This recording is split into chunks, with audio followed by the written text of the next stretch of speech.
أعوذ بالله من الشيطان اللعين الرجيم بسم الله الرحمن الرحيم الحمد لله رب العالمين والحمد لله الذي جعلنا من المتمسكين بولاية أمير المؤمنين والأئمة المعصومين عليهم السلام والحمد لله الذي هدانا لهذا وما كنا لنهتدي لولا أن هدانا الله ثم الصلاة والسلام على أشرف الأنبياء والمرسلين خاتم النبيين شفيع المذنبين حبيب إله العالمين أبي القاسم المصطفى محمد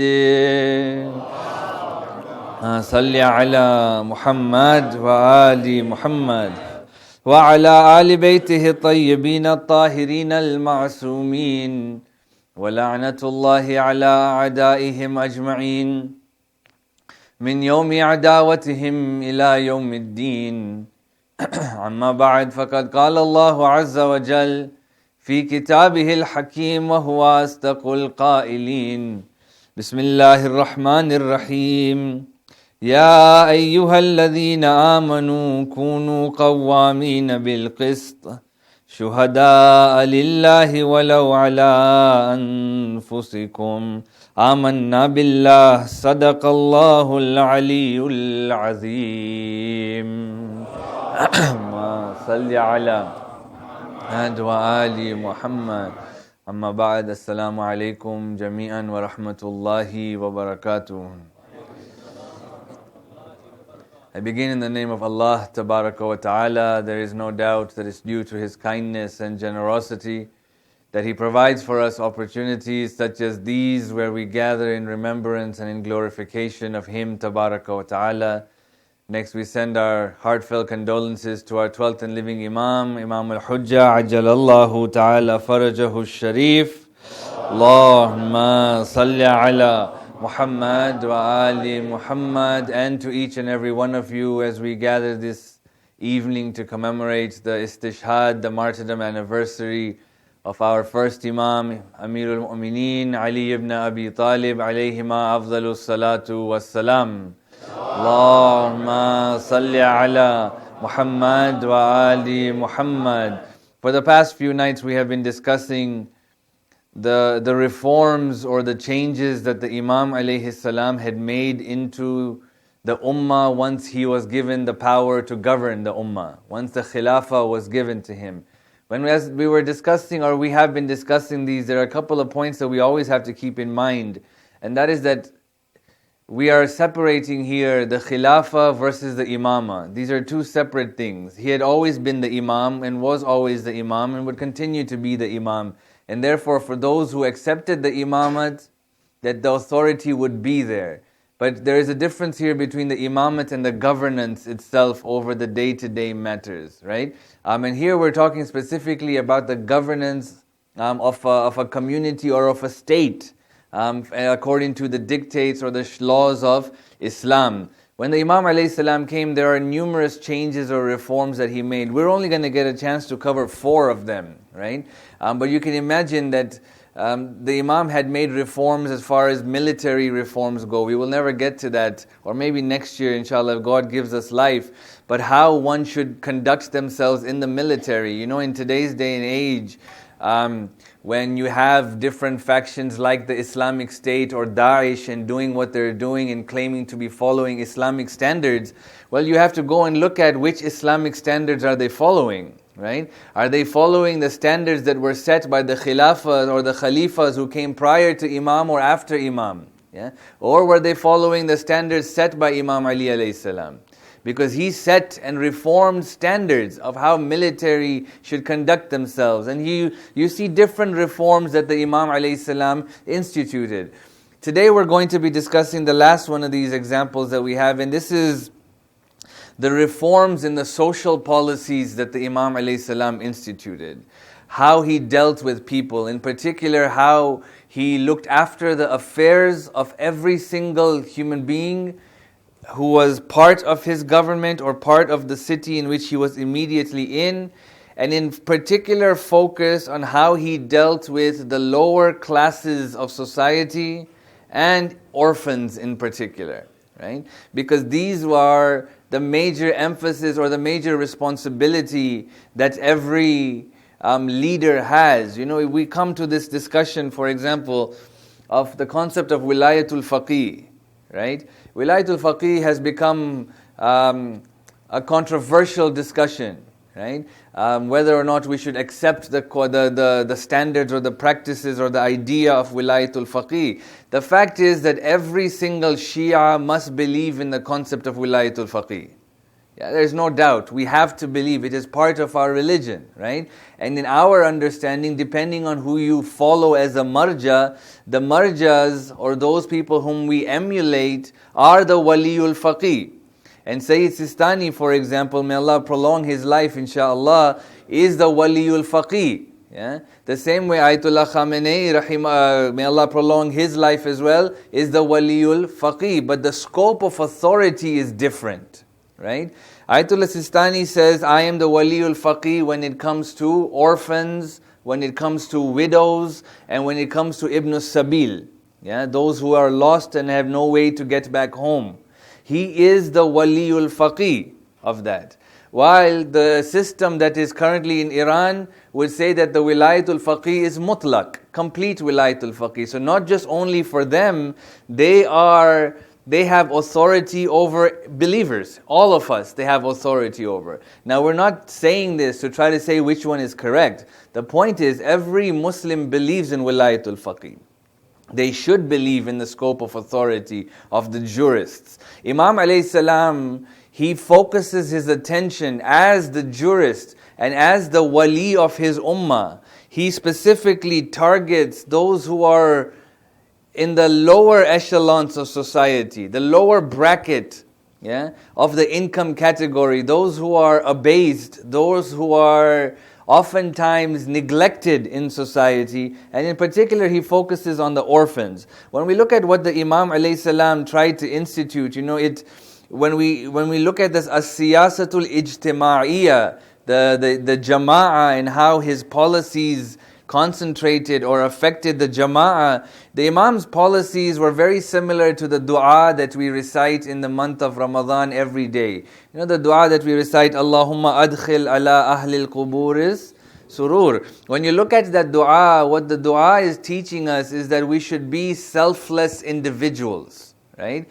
The reason why is because we're praying for everybody else in this dua. We're not just praying for myself. I'm not just saying, oh Allah, release my neck. No, release our neck. Yeah, you see that in this dua, the preposition kul is utilized throughout mostly this dua. 80% of this dua, the preposition kul, meaning all, is utilized. Allahumma aghni kulla faqir. Allahumma ashbi' kulla jaya. Allahumma aksib kulla uriyan. Allahumma qdi dayna kulli madin. Here the Imam or the dua is teaching us that when we pray, not only should we be worried about ourselves, but we should be worried about every other creation of Allah subhanahu wa ta'ala as well. I shouldn't be concentrating just on my wallet, but Ya Allah, make everyone's wallet fatter. Yeah? Not only should I be concentrating about my health, oh Allah, make everyone's health better. Yeah? It's not a fun society when we exclude ourselves and only worry or concentrate about ourselves. The Imam's reforms as far as his social policies are concerned echoed this dua. Right? He wanted to make sure that every single inhabitant who was under his government and was under his ruling was looked after, and that no one was isolated or left alone. Right? Now obviously the reach of the Imam is limited in the sense that, or the reach of the Khalifa is limited, in the sense that he can specifically look after the people in his own area. And then people in other areas are looked after by those he appoints. But he's not necessarily directly in control of that. But you see that one of the things the Imam prided himself in, that not a single person in his own city went hungry or without shelter. Yeah? He prided himself in that. We get a tradition from him. He says, Ma asbaha bil Kufa ahadun. Beautiful, yeah? He says, there is not a single person in the whole of Kufa إلا نائما عند أدناهم منزلة لا يأكل البر ويجلس في الظل ويشرب من ماء الفرات. He says that there is not a single person in Kufa who does not have a good welfare, yeah, who is not looked after. Not a single person in Kufa. Kufa is the capital here, yeah.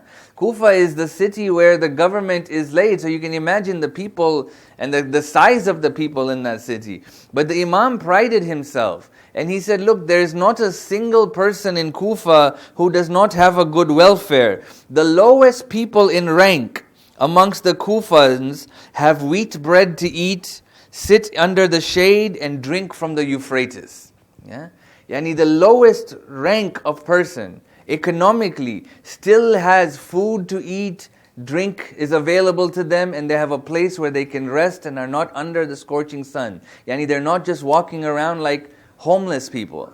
There is a place for them to be. And the Imam prided himself in that. Look at what the Imam is trying to teach us here, right? That you need to make sure that when you are concerned about your welfare, you should have a similar concern about the welfare of the society that you live in. And in particular, the primary responsibility comes to the society that we immediately live in. Right? So for us, right, the responsibility, we will be asked by God that were there people in Brampton who went to sleep at night hungry while you are not hungry? Yeah?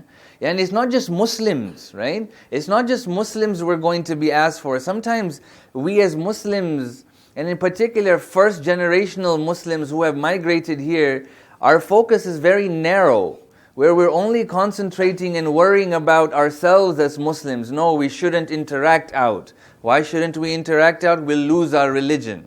Yeah, this is the mentality that we have. This is the ideology that we have. But you see that the Imam alayhi salam teaches us that he was not only concerned about the welfare of the Muslims, rather every single person who lived in his government, it was his responsibility to look after him. There is a very beautiful anecdote or a story that says that once the Imam alayhi salam was walking and he passed by a shaykhun makhfufun kabirun yas'al. He passed by an elderly man who had lost his eyesight or was about to lose his eyesight, and he was begging. He was begging. The Imam alayhi salam looks at his companions, the one who was walking with, and he says to them, Ma hadha. Yeah? Now, if you know Arabic, that's very qil, right? I would say, Ma hadha. Ma hadha. But if I was pointing to you, I would say, Man hadha. Not Ma hadha, right? So the Imam looks at this blind man or about to be blind man begging, elderly, but he doesn't say Man hadha, who is this? He says, what is this? Right? Now, what does that mean? Right? Here we're not necessarily, it's obviously not a derogatory comment to the man. The Imam alayhi salam is not talking about the person here, he's talking about the condition of the person. Yeah? That why is there such a man who is elderly but is begging in our city? Yeah? Why does there exist somebody like this? Right? And the people replied back to him, Ya Amir al-Mu'mineen huwa Nasrani. Yeah? He is a Christian man. Yeah? Yani as if that mattered. Right? And the Imam alayhi salam replies back and he says to them, you exploited him at the extent where he grew old and disabled, and now you hold him back and allow him to beg for his sustenance? Yeah? Ajib, isn't it? Beautiful what the Imam is teaching us here. The Imam says, Anfiqu alayhi min baytil mal. He says, give him his provisions from the mal of the house or the wealth of the Muslims. He deserves it. He's part of our ummah. And this shows us the importance of this, my brothers and sisters, that in the environment that we live in, we cannot be just worried about the affairs of the Muslims, right? No one stops us from donating to causes of non-Muslims. right? No one does. There are specific obligations that we have. There are specific taxes that we have within Islam that are designated for specific people. Okay? So my khums has to go to either a sada, yeah, or to the causes of the Imam. Now this is limited to who it can go to. My sadaqah is limited to who it can go to. But that doesn't mean that as a Muslim, because I'm already giving sadaqah and I'm already giving khums, that I shouldn't donate anymore. Right? There are causes and there are so many available opportunities for us to help. And just right now there is a campaign that is happening that they are helping homeless families here in the GTA. I think JCC is running this campaign. I don't know if it's being announced here. But they're looking to help feed 200 families, but non-Muslim families. And I think that's an awesome campaign. Why should we be limited, right, in who we assist? We, alhamdulillah, helped out the people of Fort McMurray when they had a fire. There are so many opportunities for us to engage in the wider community. You know, Brampton, Mississauga, they have food banks, right? They have homeless shelters. That means in the own city, my brothers and sisters, right? I know the dynamics of the cities have changed now. Maybe it wasn't like how it was in Kufa. But then again, Kufa was not a small city, right? You could be in one part of Kufa and really don't know what's happening in the other part of Kufa. Similar today in Brampton or Mississauga maybe. But I feel we are going to be asked by Allah subhanahu wa ta'ala, right? That you went to bed hungry, you went to bed full and satisfied. But did you know that there were people in your own city who were starving?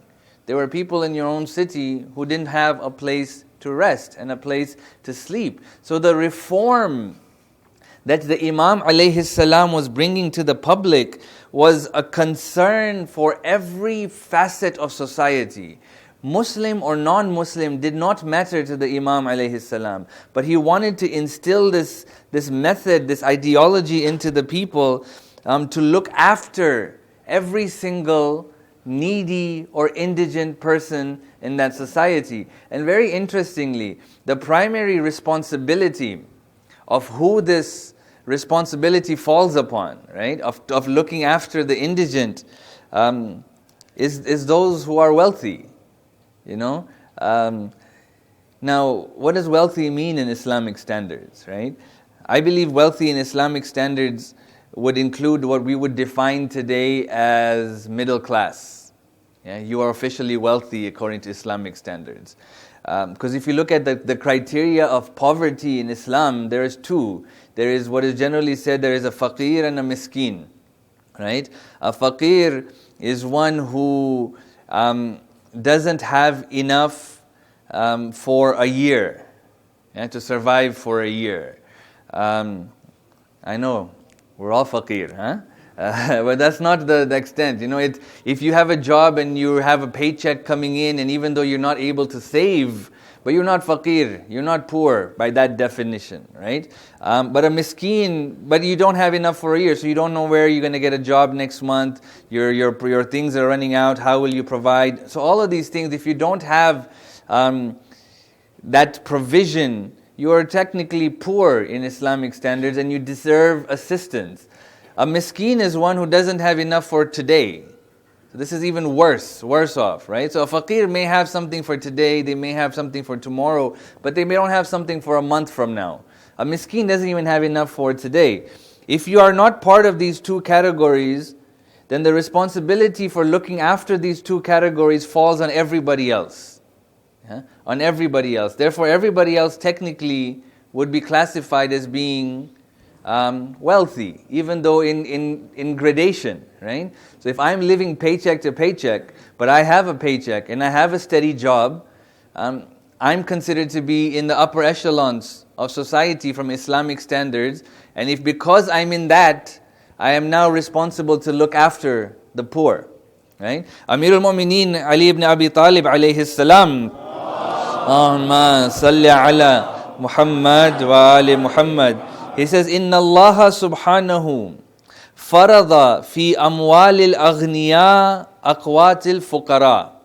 He says, Allah subhanahu wa ta'ala, Allah the glorified, has fixed the livelihood of the destitute into the wealth of the rich.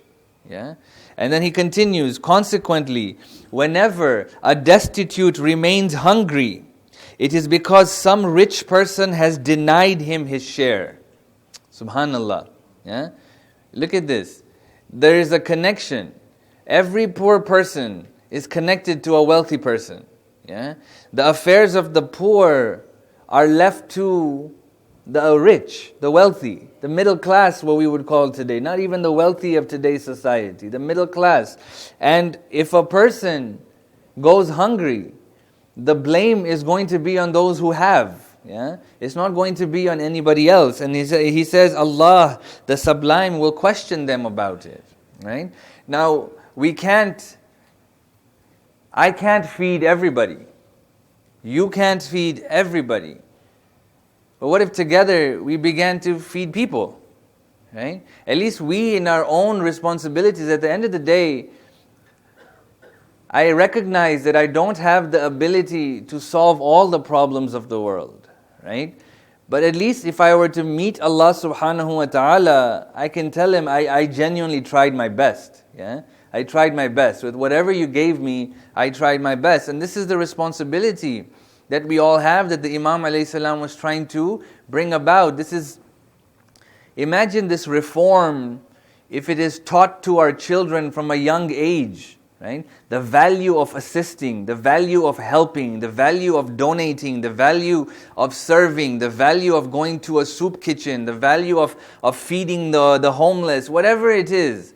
I create a generation, a new generation of selfless believers, yeah, who are as concerned about others as they are about themselves. And so, when I think about this, right, like I said, I like to reflect. And when I read this hadith in particular about how the rich are responsible and are going to be held responsible for the poor, right? I mean, I'll come back to this point in a second. You think about it. Allah subhanahu wa ta'ala has promised enough sustenance for every creature in this world. He's promised it. He says there is enough for everybody. Then why does there exist such dichotomy, such levels of poverty, right? It's because someone is holding back, isn't it? Yeah, someone is holding back. You take an example, it was mentioned here by our Mukhi filling in today. The amount of plates that are left and things like that. But it's not just the plates that annoy me. It's the amount of food that is being wasted, right? We're getting free meals here, 30 free meals, and by God, we're going to be held accountable for the food that we waste. Yeah, this food that we waste.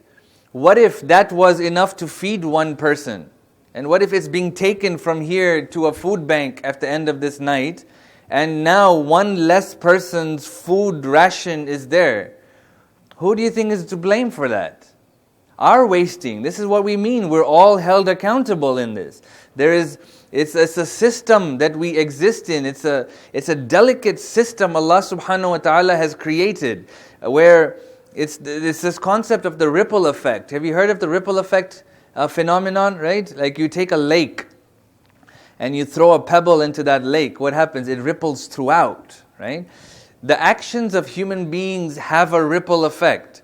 I do something here today and the ripples begin, and it may take to affect somewhere else far away, maybe a month from today. But it was caused by my original throwing of that pebble. Yeah? When I waste, when I don't look after the poor, I am setting forward a motion of ripples, yeah, that have an effect that I will be held responsible for by Allah subhanahu wa ta'ala. Right? So, to come back to my other point, that when I was reading this about how the rich are going to be responsible, two things came to my mind. The first thing that came to my mind is be careful what you pray for. Because we always pray that, Ya Allah, give me more money. Yeah? Ya Allah, give me more wealth. Ya Allah, give me a better paying job. Ya Allah, give me this and give me that.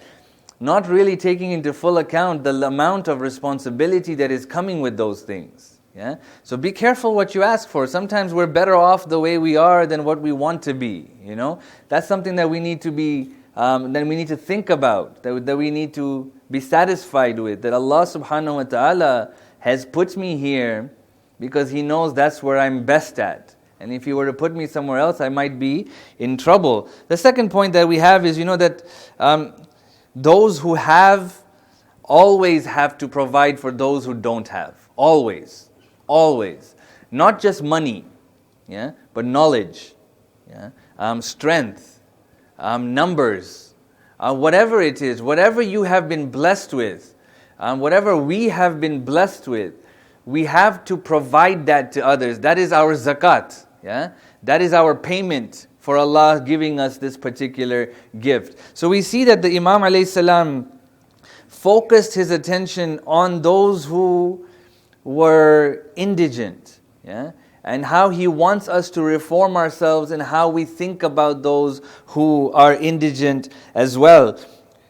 Before we go to the orphans, I just want to read this short paragraph that the Imam alayhi salam wrote to Malik. Malik Ashtar was assigned as the governor by Imam alayhi salam of Egypt. And the Imam alayhi salam gave him instructions on how to behave. And he says to him, ثُمَّ اللَّهَ اللَّهَ فِي الطَّبَقَةِ السُّفْلَى. He says, then fear Allah regarding the lowest class of people. Fear Allah. Yani, be concerned about the lowest class of people. The lowest class of people is the most marginalized group of people there ever is, right? These are people who are ignored. These are people who, if they are not present, they are not asked about. No one cares about them. And if they have a suggestion, no one takes them seriously, right? This is the terrible effect of poverty. We see this. We can't deny it. And not just here in communal wise, but in society. In society, no one takes the underprivileged or the lower class seriously, which is why the cycle of ghettos continue, right? For one to come out from the cycles of the ghetto is very difficult. It's nearly, I would say, one of the most difficult things to do, right? And I think I've shared stories like this before. Growing up in LA, there are many areas which are designated as ghetto, what we would call ghettos in LA. You have certain areas like of Long Beach. There are certain areas of what they used to call South Central Los Angeles, East LA. You have so many different ghettos. And growing up in a really multicultural society, I had an opportunity to meet people in different areas.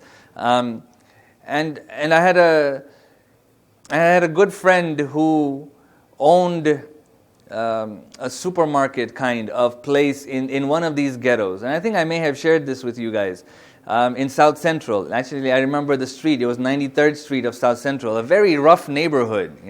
But one of my friends' father used to own a grocery store there. And he used to tell me that, look, I've developed friendship with many of these people. But he says in the span of 10 years that he was there, he must have been in encounter with about 15 to 20 young people growing up in that street. Out of those, let's just say 10 people, 3 died of violence, 4 or 5 went to prison, and only 1 went to higher education.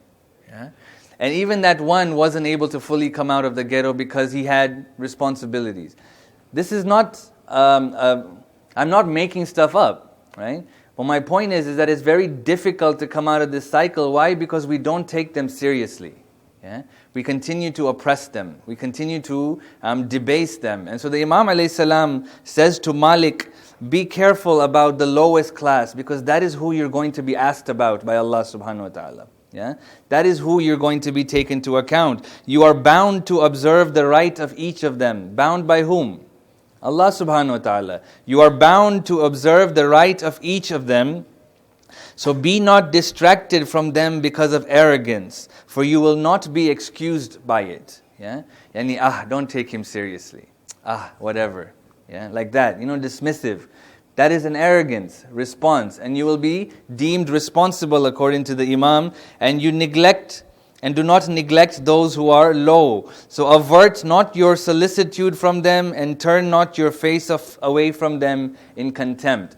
These are some of the instructions that Imam gives to Malik. Right? Now, of course, we have to take those instructions into our lives. How are we going to reform our lives based on that? Because the aim, again, I'm repeating this, is that we want to become familiar with the system of governance of the A'imma alayhimus salam. Yeah? That when our Imam comes, the system of government shouldn't be foreign to us. And this will be the system put into place by the Imam alayhi salam. The next area that I want to focus the remaining time that we have is on Imam alayhi salam's concern about orphans. Yeah? About orphans. Now, this is beautiful. Yeah? Imam loved orphans. Imam loved orphans. In fact, it is said that once the Imam, a farmer or whoever brought honey, and bottles of honey, or in that time it was similar to those water mushks, of like a leather kind of bound thing where you fill up water. They had similar things of honey. And when these things were brought, as the Imam's responsibility was then to give this honey to the society, right? And let them said. So he first and foremost, he would call all the orphans. And he would call all the orphans who were there, and he says, "Come and eat as much honey as you want." Yeah. And so they would come and they would eat the honey, and they would eat the honey. And someone would ask him, "Ya Amir al-Mu'mineen, like why do you show so much concern for them, or why do you do this?" And he says that, I am the Imam, and the Imam is the father of the orphans. Yeah? And this is the beauty of how the Imam cared for them so much, that he literally viewed himself as the father of orphans. Imagine if we viewed ourselves like that. Yeah? That if there are orphans within our society, there are orphans who need assistance, I say, you know what? He doesn't have a dad, I'll be his dad. Yeah? She doesn't have a mom, I'll be her mom. Right? The Imam alayhi salam teaches us this akhlaq, that it is said by a companion by the name of Tufail, Abu Tufail. He says that we were seated all together, and we saw the Imam was feeding honey to orphans. Now, it could be maybe he was feeding himself honey, and it was being done in such a compassionate way that one of the companions said, "I wish I was an orphan." Subhanallah. Yeah? Look at the way the Imam did it. Yeah? The Imam did not make the orphans feel like orphans. Yeah? But he treated them in a way that people who had parents, grown men, would say, "Gosh, I wish I was treated like that by the Imam," with that compassion and that love. I want to end with a story that really caught my heart. It is said once the Imam was passing by Kufa, and he was passing by the streets of Kufa, and he heard a woman cry. He saw a lady going into a house where there were children crying.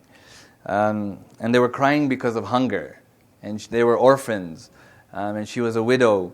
And as he found out more about the condition of this lady, it got known to her that what she would do is that she would light a fire, and she would put a pot, but in the pot would only be water, because she didn't have food.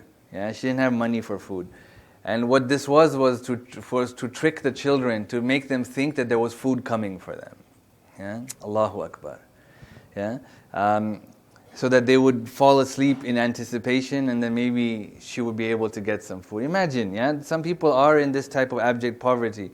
The Imam alayhi salam, when he found out about this situation, he went to his house and he told Qambar, his servant, he said, "Come with me."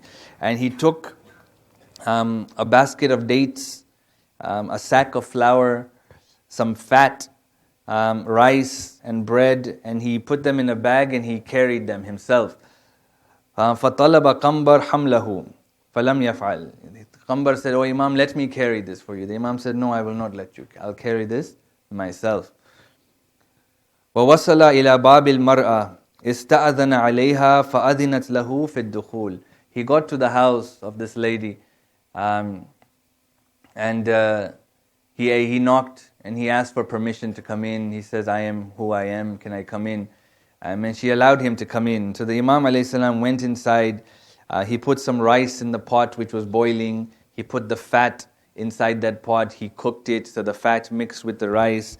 And when he finished preparing the food, he began to feed the children himself. Yeah. So he sat the children around and he fed them and he fed them. And then when they became full, he began to hop around the house, mimicking a lamb. Yeah, he was beating like a lamb. He was bleating like a lamb, and he was making noises of a lamb, and he was hopping from one place to another. And then the children began to smile and laugh, and then the Imam alayhi salam left. So on the way out, Kambar asks him, he says, Mawla, I can understand why you didn't want me to carry the bag, because you wanted the reward for that. Yeah, that was your penance for whatever it was. But he's like, I don't understand that how can a man of your stature, yeah, the Khalifa, the governor, hop around like a lamb? Yeah, wasn't that embarrassing? Yeah, that you did this. The Imam alayhi salam says, look, Kambar, yeah, he says, when I came into the house, all I could see was the children crying. Yeah, he's like, I wanted to leave the house and I wanted to see them smiling. Yeah, and the only way I knew how to make them smile was to hop around like a lamb. Yeah, Subhanallah. Yeah, look at the heart of our Imam. Yeah, look at the heart of the Imam, where self-deprecation did not matter to him. Yeah, if he had to lower himself to make others smile, especially orphans, it did not matter to him. And this is the expectation that the Imam alayhi salam has for us. And when we reflect about this, I ask myself, and I want you to ask yourselves, have I done something to make an orphan smile? Yeah? Have I done something to help the destitute and the indigent in this month of Ramadan in particular? Have I donated to a cause where those who are needy will be fed because of my money? Yeah? Have I done any of these things that the Imam alayhi salam wanted me to do? Another question maybe we can ask ourselves is that if I were to die, would orphans cry over me? Because by God, when Imam died, orphans cried for Ali ibn Abi Talib. Yeah. When the Imam alayhi salam, it is said, when the Imam alayhi salam was struck by a sword and the Imam laid on his bed, it is said in the streets of Kufa, the children began to ask their mom, oh mother, where is that man who used to bring us food? Where is that man who used to bring us food? The mother, not knowing who that man was, would hush their children, calm them down and said, go to sleep my children, inshallah he will come the next day. But believers and mu'mineen, he did not come the next day either. And then the mother said, maybe he will come the day after. But they did not come the day after as well. And when they saw the janazah of Ali ibn Abi Talib, that is when the people of Kufa recognized and realized that it was Ali who used to come out at night and feed the children of Kufa. It was Ali who used to come out at night and help the destitute and those who are poor. This was Ali ibn Abi Talib. Not only were the family of Ali orphaned on this day, my brothers and sisters, the entire Muslim Ummah became orphaned on this day. For that was Ali ibn Abi Talib. Muhammad bin Hanafiya reports that as the Imam alayhi salam's body lay in front of them, Imam al-Hassan and Hussein began to give ghusl onto the body. The Imam alayhi salam, Hassan alayhi salam gave the ghusl, while Hussein alayhi salam poured the water on the pure body of Ali ibn Abi Talib. Muhammad bin Hanafiya says, by God, that when the Imam was pouring this water, the Imam's body turned automatically from side to side, vowing that angels were there assisting in this ghusl. When they laid the body of the Imam down on what we would call today a stretcher, Imam al-Hassan and Hussein lifted the janazah from behind. Muhammad bin Hanafiya says, by God, the front was lifted and we could not see anyone in front. They took the Imam's body late at night out of Kufa and headed towards Najaf, what we call Najaf today.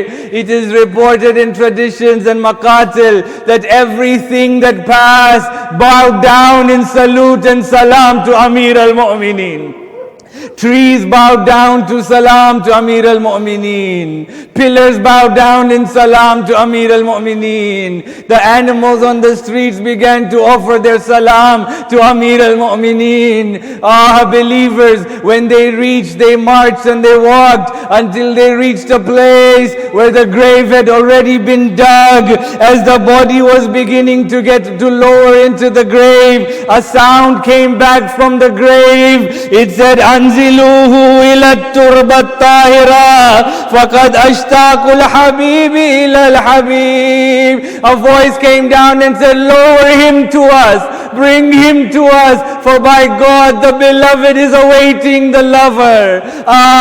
The Abu Turab today is being lowered into that Turab, and how they were waiting for one another. Hassan and Hussein did the funeral rites. They recited the salah. The grave was covered and buried. As the family made their way back from the grave of Imam alayhi salam, and they reached the outskirts of Kufa, that's where they heard an elderly man who was crying and crying profusely. Imam al-Hassan comes to him. He says, Ya Sheikh, why do you cry in this manner? The man replied, by God, 3 days I have not eaten or drank any water.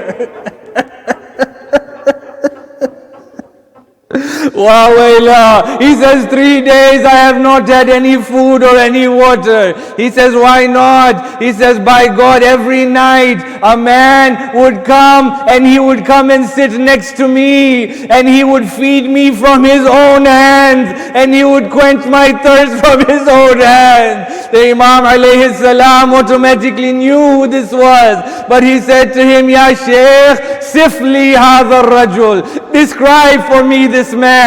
The man replied, I have lost my eyesight, I cannot describe him. They say, what did he sound like? What was his voice like? What were his footsteps like? They said to him, oh my children, all I can say is that his voice and his footsteps sounded like tasbih of Allah subhanahu wa ta'ala. Every time he spoke, it was a glorification of Allah subhanahu wa ta'ala. The children said, Wallah, hadha Amir al-Mu'mineen. He says, this is Amir al-Mu'mineen you are describing. The man said, what happened to this Amir? He said, by God, the worst of creatures struck him while he was reciting his salah.